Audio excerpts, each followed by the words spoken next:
Faly indray miona aminao amin'ity fotoana ity, miaraka mandinika ny tenin'ny tomposika, ary indrindra miaraka mandalina maka zay fahamarina tian'ny tompo ambara amintsika ao am-bokin'ny Romana. Fantatsika rehetra moa efa nambarako hatrany am-boalohany fa ity bokin'ny Romana ity dia boky izay mifono zava-dalina ny amin'ny tenin'Andriamanitra, indrindra ny amin'ny famonjena, misy fampianarana fototra ny amin'ny famonjena, ary anio sika de mbola hijery indray ny toko fahasivy andininy voalohany ka hatramin'ny andininy fahatelo ambin'ny folo, ary resaka mikasika ny Israely sy ny jiosy no tena hodiniantsika anio, satria raha misy raha manahirana eto tany ankehitriny de isan'izany ny raharan'ny Jerosalema, ny raharan'ny Israely. Ka anio sika de hijery ny tenin'ny Paoly ny amin'ireo Israely ireo. Alohan'izany nefa dia mbola hiara-mivavaka aloha isika. Misaotra anao zay Andriamanitro noho ny famondramponao sy ny fitiavanao. Fa ny zava-misy ankehitriny indrindra mikasika ny Israely dia manam-porofo aminay ny fahamarinan'ny teninao. Ary misaotra anao zay fa ny fahafantaranay zany fahamarinan'ny teninao porofoin'ny tantara izany de mahatonga anay hitombo amin'ny finoana, hiorina amin'ny finoana, hatoky anao ary hanantena anao, satria tsy misy tsy ho tanteraka izay rehetra nolazainao. Andriamanitro, te hianatra zay anio. Avia, mangataka anao zay fanahy masonao. Ampianaro zahay. Amin'ny anaranao Jesosy tomponay no anaovanay zany vavaka izany. Amen. Romana toko fahasivy andininy voalohany ka hatramin'ny andininy fahatelo ambin'ny folo no vakintsika anio. Vakintsika amin'ny anaran'i Jesosy tompo zany. Milaza ny marina ao amin'ny Kristy aho, fa tsy mandainga, sady miara-milaza amiko ao amin'ny fanahy masina koa ny fieritreretako, fa mafy ny alaheloko ka tsy mety mitsahatra ny fahorian'ny foko, fa efa saiky niriko aza ho voaozina ho afaka tamin'ny Kristy ny tenako, mba hahavonjeko ny raha lahiko havako araka ny nofo. Zay Israelita sady manana ny fananganananaka sy ny voninahitra sy ny fanekena sy ny fanomezana ny lalàna sy ny fomba-pivavahana ary ny teny fikasana, ary koa ny razana sady avy taminy araka ny nofo Kristy zay ambonin'izy rehetra. Andriamanitra isaorana mandrakizay. Amen. Kanefa tsy lazaiko fa foana ny tenin'Andriamanitra tsekory, fa tsy izay rehetra avy amin'ny Israely no Israely, ary na dia taranaky Abrahama aza ireo de tsy ary zanany avokoa, fa avy amin'ny Isaka no antsoina zay taranaka ho anao. Zany hoe tsy ny zanaky ny nofo no zanak'Andriamanitra, fa ny zanaky ny teny fikasana no isaina ho taranaka. Fa izao no filazan'ny teny fikasana: raha avy ny taona toy izao de ho avy aho ary anana zazalahy Sara. Ary tsy zany ihany, fa Rebeka koa dia nanananaka tamin'ny anankiray, dia tamin'ny Isaka razantsika. Fa raha tsy mbola teraka ireo ary tsy mbola nanao tsara na ratsy mba hitoeran'ny fikasan'Andriamanitra araka ny fifidianana, tsy avy amin'ny asa fa avy amin'izay miantso, dia nolazaina tamin'ny ravehivavy hoe ny zokiny hanompo ny zandriny, araka ny voasoratra hoe Jakoba no tiako fa Esau no halako. Ray masino manamasinana amin'ny fahamarinana fa ny teninao ny fahamarinana. Iresaka betsaka momba ny Israely sika, fa izany raha teo no voalaza eto. Misy fahamarinana telo reto tiako tsindrina am'izay no vakitsika androany. Ny voalohany dia ny amin'ny hoe ory ampanahy noho ny amin'ny jiosy rahalany Paoly apôstôly. Hoy izy hoe mafy ny alaheloko ka tsy mety mitsahatra ny fahorian'ny foko, fa saiky niriko aza no voaozina ho afaka amin'ny Kristy ny tenako mba hahavonjeko ny raha lahako havako araka ny nofo no jiosy no tiano lazaina amin'izany. Fa ahoana ary ny malahelo mafy tahaka izany Paoly? Nahoana ny malahelo mafy tahaka izany izy? Ny tena mampalahelo azy de zao, reo zanak'Israely reo de zao, taranaky Abrahama izy reo, zanaky ny teny fanekena fanaovana tamin'Andriamanitra izy reo, nomena ny lalàna izy, andininy faefatra manambary zany, ny fomba mpivavahana de teo aminy, ny teny fikasana de nomena azy. Razana taranaky Abrahama izy reo, ary amboniny zany azy, raha ho tonga nofo Jesosy Tompo, dia ny taranaky Israely no razany araka ny nofo. Ary noho izany manana ny zavatra rehetra tokony hahavonjena azy izy rehetra reo. Nefa izao ny zavatra fantatry Paoly, hoe olombery ihany koa izy reo. Ary tena malahelo Paoly noho izany. Fitiavana ny piraita-po eo amin'ny nofo mba ho vonjena. Fitiavana azo azaina hoe fitiavana ny piraitan'ny razany zany. Ary zany toepony Paoly zany, tsy Paoly ihany eneny nanana azy, fa nisy nanana zany koa teo alohany. Azo eritreretina zany Mosesy nahitany hoe aringan'Andriamanitra ny mpiray firenena taminy noho ny nanaovany sarina ombilà kely volamena, fa hoy Mosesy hoe raha tsy hamindra fo amin'ny Israely ianao, vonoy amin'ny bokinao koa ny anarako. Raha namoaka lalàna ny mpanjaka fa izay any am-pahababona ry Estera, nisy lehilahy anankiray tandapa namoaka lalàna andringanana ny jiosy, tsisy fomba nefa azahoana mamonjy azy reo afa-tsy Estera irery mitaraina any am-mpanjaka. Fantatry Mordekay zany, nanolo tena Estera, hanao sorona ny ainy, izao ny teniny, satria ataoko ahoana no hijery ny andringanana ny fireneko. Zanak'Israely lasaky babo tany Babilôna, mahatsiaro ny zava-misy nahatonga loza tany Jerosalema, de nitomany hoe raha manadino anao aro Jerosalema, aoka ny tanako akavanana mba hanadino. Aoka mihitsy aza ozy ny lelako iraikitra amin'ny lanilaniko, nanozo ny tena raha manadino ny fitiavana ny tanyrazany. Ary raha lazaina moa ny hoe tanyrazana, tsy tany ny tena lazaina am'izany, fa ny olombelona eo aminy. Ry havana, eto ary de hitatsika fa ny olona tena tia ny raita-po aminy araka ny nofo de mitady zay hamonjena azy, ary ory ampanahy izy, nalahelo izy satria reto zanaky ny teny fikasana reto, ireo de very reo, mbola very reo tahaka azy teo aloha. Fa iza moa Paoly anie ka tena mpitondra fivavahana jiosy rano marina, fariseo izy, Gamaliela teolojianina malaza tamin'ny androny nampianatra azy, nefa fantany fa noho ny fanenjehan'ny kristianina de olombery izy. Rehefa nazavain'ny tompony fony de fantany hoe olombery tahaka azy teo aloha daholy, reo olona zay nampianariny soratra masina tany aloha, olombery daholo reo satria tsy mino an Jesosy Tompo, de ory loatra ny fony. Fantanina mipetraka de ny hoe amin'ny maha kristianina anao, fantatrao fa eto amin'ny tanyrazanao mbola be de be ny olombery, manao ahoana ny alahelonao ny am'izany. Paoly de hoy izy eto hoe naleko azy zany voaozina ho izy, mba azaoko mamonjy reo rahalahako.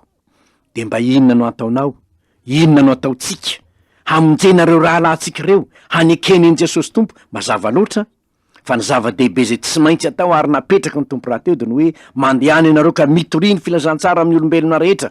Raha tianao ny hamonjy na raita-po aminao, tianao ny hamonjy ny firenenao, ny fitoriana ny filazantsara arak'izay fanambaran'ny Paoly raha teo, tsy menatra ny filazantsara fa herin'Andriamanitra ho famonjeny zay rehetra mino zany no soratany raha teo zany any amin'ny toko voalohany 2:12 amin'ity epistily nosoratanao an'ny Romana ity. Ny famonjena ny rahalahantsika ary de tokony hamparary fo, tena tokony ao anatytsika mihitsy hoe mafy ny alaheloko, mafy ny alaheloko, tsy mety mitsahatra ny fahorin'ny foko. Haninona malahelo ny tanindrazako. Ary moa raha indro Jesosy no nilaza fa nirotsa-dranomaso, taiza teo anoloan'ny fasan'ny Lazarosy, manoloana ny fahafatesan'ny Lazarosy, ary teo am-pitazanana ny Jerosalema avy eny an-dafitsinaniny eny ambony tendrombohitra oliva. Nahoana taranaky jiosy anie Jesosy Tompo hoe malaheliny jiosy izy, ary Jerosalema ry Jerosalema ary Jerosalema, tsy Jerosalema tanàna ny eny lazainy am'zany fa re olona mpamono ny mpaminany sy mandà ny fiadanana entiny eo aminy. Tsy ny trano fa ny trano anga rarava iny de mety ahorona indray, fa ny olona rehefa maty tsy misy famonjena ho azy intsony, very izy. Mitomany Paoly, mitomany Jesosy Tompo. Manao ahoana ny fijerinao ny tany razanao, tsy manana ny Kristy, tsy manana fiainana mandrakizay?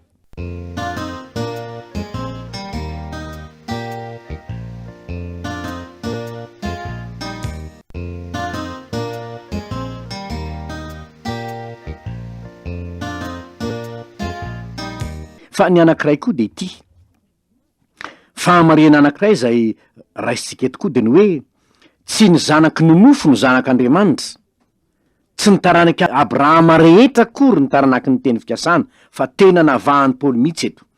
Eto de tsara ny ahafantarantsika ny tantaran'i Abrahama. I Abrahama ve Andriamanitra de nilaza hoe mialà amin'ny taninao sy ny havanao ka any amin'ny tany Joseko anao de atonganao firenena lehibe aho. De nandeha izy. Rehefa nandeha Abrahama ka tonga tany amin'ny tany Kanana, fantatsika ny tantarany, fa rehefa elaela izy tsy niteraka dia lazainy Sara ny vadiny, ary Agara de Egyptianina, mpanompony Abrahama sy Sara. De zao no nataony Sara taminy, manambadio izy any Agara de miteraka izy de ho anany zaza. De nenony zany Abrahama dia nanambady any Agara izy de niteraka i Agara, niteraka any Ismaela. Andriamanitra nefa de nilaza taminy fa tsy ny avy amin'ny mpanompo vavy akory no taranaka lazaiko anao, avy amin'ny Sara vadinao. De Sara ndray zany niteraka ny Isaka, zany hoe Isaka zany no taranaka nandimby any Abrahama ho zanaky ny teny fikasana, fa tsy Ismaela. Ary eto ry havana dia zavatra misy am'zao fotoan'zao, ny taranaky Ismaela sy ny taranaky Isaka anie no mifanolana any Moyen-Orient, any Jerosalema. Ny anankiray de fantatsika ihany koa fa Isaka ihany koa de niteraka anankiroa, Esau sy Jakoba. Andriamanitra nefa de nilaza fa hitatsika ato amin'ny tenin'Andriamanitra ato zany, raha nilaza izy novakitsika teo ny amin'ny 2:12 hoe nolazaina tamin'ny ravehivavy tamin'ny Rebeka ray aman-drenin'ny Jakoba sy Esau zany, no zokony hanompo ny zandriny. Araka ny voasoratra hoe Jakoba no tiako fa Esau no halako. Zany hoe raha vao mbola tsy teraka akory izy roa lahy reo, Jakoba sy Esau zany, ray tapo izy reo, de efa nilaza Andriamanitra hoe ny zokony no hanompo ny zandriny, zany hoe Esau hanompo any Jakoba. Taty aoriana ny taranaky Esau no atao hoe Edomita, ny taranaky Esau no atao hoe Edomita, fa ny taranaky Jakoba no atao hoe Israelita. Ary ny taranaky Jakoba no nomena ny tany Kanana, ary avy amin'ny tany Kanana ny taranaky Jakoba no niavian'ny Davida, Solomona, Jese sy Jesosy. Zany hoe hitatsika fa Andriamanitra de nifidy tamin'ny taranaky Abrahama, nifidy izy zay atao hoe ho taranaky Abrahama araka ny teny fikasana. Ka eto sika misy olona be ady hevitra ny am'zany. Zao nefany io izy, raha jerenao zantary zany sarotra ny miady hevitra amin'Andriamanitra, sarotra ny miady hevitra aminy. Nahoana no tsy Ismaela no nifidiny, fa nahoana no Isaka?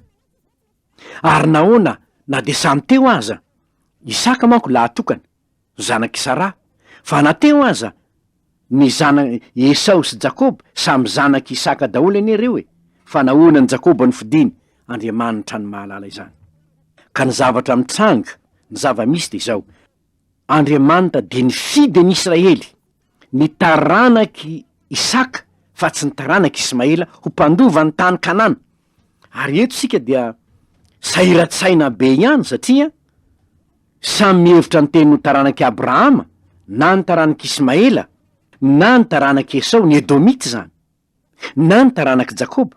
Ary samy raha tadiditsika any tamintsika nandinika ny boky ny tantara nresaka ny amin'ny Josafata de zao ireto Edomita ireto no isan'ny fahavalo nitsangana haninona haka ny tany Kanana ho azy. De hitantsika ny tantara raha ny kambana ny Amonita sy ny Moabita, zany hoe ny taranaky Lota zany. Lota nefa zana-drahalany Abrahama, ary Lota de isan'ny niaraka tamin'ny Abrahama, niala avy tany Harana, niaraka taminy io any amin'ny tany Kanana. Ka samy nihevitra ny tena no zanaky ny teny fikasana ho tompon'ny tany Kanana ry zareo, ary dia nikambana satria tamin'izay fotoan'izay ny Israelita no tao amin'ny tany Kanana dia nikambana ny taranaky Lota, ny taranaky Amo sy ny taranaky Moaba, samy taranaky Lota daholo reo. Ny Edomita taranaky Esau, nikambana ireo aninona haka ny tany Kanana satria mba isan'ny havany Abrahama koa zahay, saingy ny teny fikasana Andriamanitra dia avy amin'ny taranaky Isaka, Jakoba. Israely navotana avy tany amin'ny tany Kanana no ny fidin'Andriamanitra ho isany no ho mpandova ny tany Kanana. Ary zany tsy maintsy andiniantsika tsara. Am'izao fotoan'izao manko matetika dia raha miresaka ny Moyen-Orient dia manao analyse politika fotsiny ny maro, ary tsy fahatsoana akory zany, saingy zao raha manao analyse politika fotsiny ny olona, zany hoe mamakafaka ara-politika fotsiny na mamakafaka araky ny tantara fotsiny, nefa tsy mijery ny tenin'Andriamanitra, tsy mamantatra azy hoe fa ahoana marina tokoa moa ny amin'io tany Kanana io, ahoana marina ny amin'io Palestina io, satria tanin-drazan'i Jesosy fony teto tany io, ary manana teny fikasana manokana ny amin'io Andriamanitra. Ahoana marina moa ny amin'izy io? Raha tsy manontany ny tenin'Andriamanitra ny amin'izany sika de hitondra fahavoazana ho antsika zany, hitondra fahadison-kevitra izany. Fa rehefa ianao no mandinika ny tenin'Andriamanitra hoe tsy ady hevitra ny amin'io aly retsy, sarotra ny miady hevitra ny amin'io, mamerina amin'ny tany ny jiosy amin'ny tany ny Andriamanitra, voalaza ao amin'ny teny fikasana ve zany? Efa nambarany eo amin'ny teny fikasana ve zany? Ary raha nambarany eo amin'ny teny fikasana zany, raha nilazany Jesosy Tompo hoe Jerosalema de ho tsahan'ny jentilisa, mandra-pahatateraky ny andro ny jentilisa, programan'Andriamanitra zany. Ahoana ary no azoko miady amin'Andriamanitra, hanohitra zany programan'Andriamanitra zany? Ry havana, Andriamanitra de mifidy, na de teo amin'ny araky ny nofo aza de nifidy ny Israely Andriamanitra, ary eto amin'ity tenin'Andriamanitra ity de manambara amintsika izany. Nifidy ny taranaky Jakoby izy, haninona ho Israely, haninona handova ny tany Kanana, ary azy zany nomena azy reo ny lalàna, nomena azy ny zavatra rehetra. Programan'Andriamanitra izany. Tsy tokony hiady hevitra ny am'izany sika. Tsy tokony hiady hevitra ny am'izany sika. Fa izao kosa tokony hanaiky fa izany ny programan'Andriamanitra. Zany nefa tsy manafoana velively, tsy manafoana velively ny andinihina hoe mety ve ny ataon'ny andaniny sy ny ankilany, mety ve ny ataon'ny andaniny sy ny ankilany. Misy raharaha ao zay mikasika indrindra ny tany Kanana, ary sarotra mijery azy fotsiny amin'ny lafiny ara-politika. Zao nefa nitsarovy, manana programa amin'io tany io Andriamanitra, ary efa nifidiny zanak'Israely izy ho tompony zany tany zany. Koa raha ohatra ka hanohitra ny teny fikasan'Andriamanitra aho, de tsy azoko atao zany raha kristianina aho. Rehefa hitako hoe zao nolazay ny tenin'Andriamanitra, tsy miady hevitra ny am'izany aho. Fa izay ambaran'ny Paoly apôstôly eto de zao, ny zavatra zay mahafaly antsika kristianina, mba manjary taranaky Abrahama amin'ny finoana ihany koa sika. Izany ny zavatra hifalintsika, mba manjary taranaky Abrahama amin'ny finoana ihany koa sika, mba isan'ny mpandova ny teny fikasana sika, saingy zao tsy ny tany Kanana ny tany no lovantsika. Tsia, programa vaovao ny tompo de zao, isika jentilisa ho piray lova amin'ny jiosy ao amin'ny Kristy. Tenin'Andriamanitra maro no ahitantsika izany. Andengy ho jerentsika ny Efesianina toko voalohany, zao ny voalazany. Ho mpandova isika, fa tsy mpandova ny tany Kanana, fa ny Kanana ny lanitra iara-mandova amin'ny Kristy. Zao ny voalazany amin'ny 2:12 amin'ny Efesianina toko voalohany. Hoy izy hoe, vakintsika amin'ny anaran'ny Tompo. Ao amin'ny Kristy koa no nanaovana antsika ho lovany, rehefa nitendrena raha teo sika araka ny fikasan'ny zay mahefa ny zavatra rehetra araky ny akasitrahan'ny fony, mba ho fiderana ny voninahiny zahay, zay manantenan'ny Kristy raha teo, ao aminy ko ianareo rehefa renareo ny teny fahamarinana de ny filazantsara ny famonjena anareo eny ao aminy ko ianareo rehefa nino no nasiana tompo-kase tamin'ny fanahy masina araka ny teny fikasana. Isika koa de mba nasiana tompo-kase araka ny teny fikasana. Teny fikasana aninona mba handova ny lova masina zay lovany Abrahama razantsika amin'ny finoana. Galatianina 3:7 mbola ahitantsika izao teny zao koa zay vakitsika amin'ny anaran'ny tompo. Galatianina 3:9 hoy izy hoe fa ianareo rehetra dia zanak'Andriamanitra amin'ny finoana ny Kristy. Fa na iza ianareo no natao batiso amin'ny Kristy de mitafy an'i Kristy, tsy misy intsony na jiosy na grika na andevo na tsy andevo na lahy na vavy fa iray ihany ianareo rehetra ao amin'ny Kristy Jesosy. Fa raha any Kristy ianareo dia taranaky Abrahama sy mpandova araka ny teny fikasana. Raha ao amin'ny Kristy ianareo de taranaky Abrahama ary mpandova araka ny teny fikasana.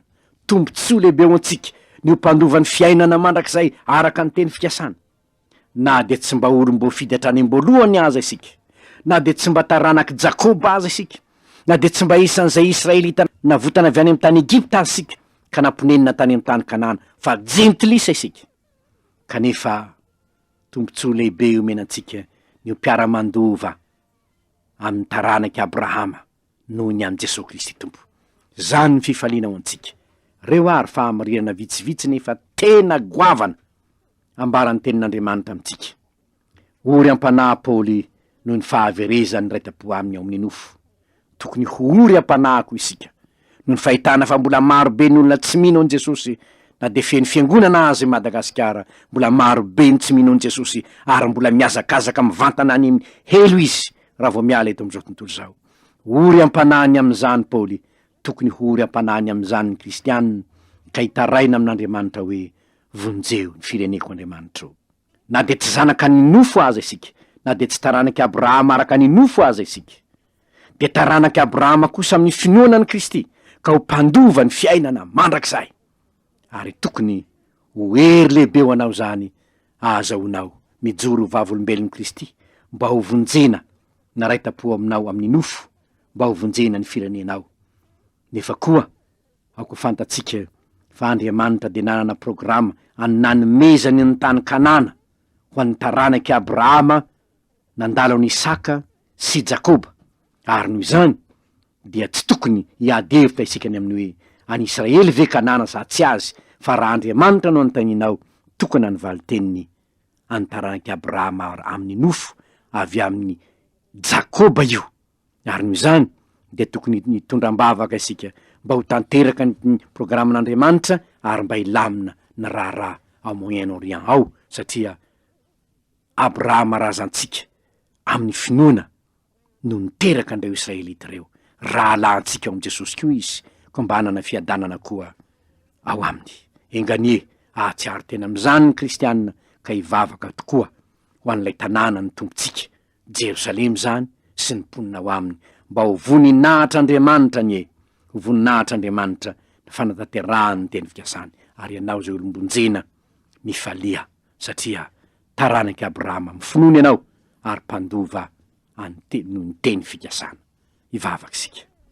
Andriamanitro, misy zavatra zay tsy ho fantatray mihitsy tokoa manko raha tsy mandinika ny teninao zahay. Ianao no nifidy ny taranaky Abrahama ho tompon'ny tany Kanana, ny taranaky Jakoba ho tompon'ny tany Kanana. Ko na dia 700 taona mahery aza ny ialany tao, namerina azy amin'ny tany ianao, tompo programanao zany manaiky zahay, mangataka aminao alamino ny raharahany Moyen-Orient. Alamino tompo, mifona aminao zahay. Ianao no mahay mandamina ny am'izany satria ianao no manana ny teny fikasana ny amin'ny tany Kanana. Fa ho an'ny firenenay koa. Sotranao zay satria rehefa tonga taranaky Abrahama amin'ny finoany zahay mpiara-mandova ny teny fikasana. Mbola maro be anefa ny olombe reto amin'ny taninay. Mbola maro be ny tsy manaiky anao Jesosy tompo ao. Mbola maro be ny mitsipaka anao. Mbola maro be ny tsy manao tsinotsinona ny teny fikasana ny famonjena noho ny aminao. Mifona aminao zahay ho an'ny taninay. Ary mangataka aminao atavy mavesatra ho ampon'ny kristianina, ny fona ho an'ity firenena ity, ny vavaka ho an'ny tanyrazana. Mangataka aminao tompo atavy mavesatra ho amponay kristianina zany mba hatonga anay ho mpifona ho an'ny tanyrazana tahaka ny Estera, tahaka an'ireo mpanomponao maro, tahaka ny Mosesy, tahaka anao Jesosy Tompo koa, lay nitaraina hoe mamelany eliny fa tsy fantan'izay ataony. Mangataka zany amin'ny anaranao zay mpamonjy eo, ary ny etaetanay de zao ho anao ty Madagasikara ity, satria anaiky anao ny malagasy. Amin'ny anaranao mpamonjy eo no angatahana izany. Amen.